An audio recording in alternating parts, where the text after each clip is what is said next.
જૂનાગઢમાં આગામી મહાશિવરાત્રિના મેળાને લઈને તંત્ર દ્વારા કરવામાં આવ્યું રૂટ નિરીક્ષણ।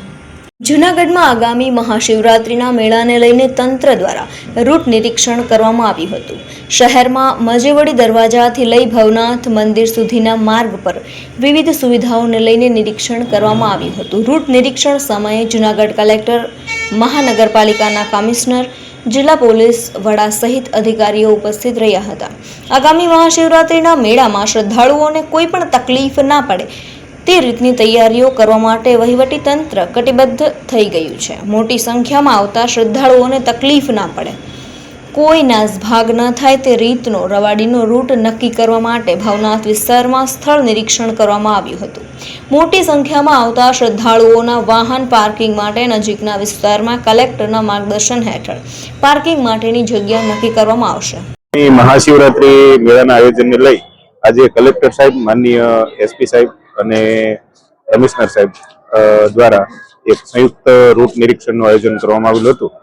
આ પ્રમાણે મજેવડી ગેટથી લઈ અને સમગ્ર ભવનાથ વિસ્તાર સુધીના જે રસ્તાઓ છે એ રસ્તાઓમાં આપણે કઈ રીતે લોકો માટે સુવિધાઓ વધારી શકીએ અને સારું આયોજન કરી શકીએ એ ઉદ્દેશથી આજે રૂટ નિરીક્ષણ કરવામાં આવેલું હતું।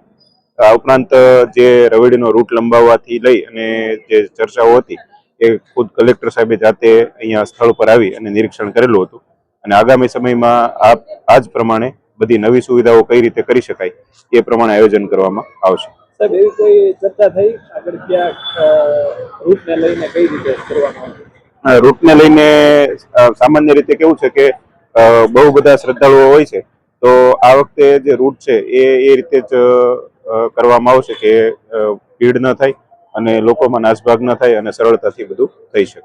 વ્યવસ્થા કઈ છે?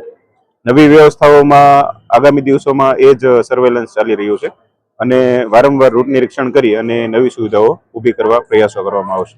સર, ખાસ કરીને પાર્કિંગનો મુદ્દો એ માથાનો દુખાવો બનતો હોય છે, એના માટે કોઈ વ્યવસ્થા? આ વખતે મોટી સંખ્યામાં આજુબાજુમાં પાર્કિંગો શોધી કાઢવામાં આવેલા છે અને માનનીય કલેક્ટર સાહેબના માર્ગદર્શન હેઠળ એક પાર્કિંગનો પણ પ્લાન છે એ તૈયાર કરવામાં આવી રહ્યો છે।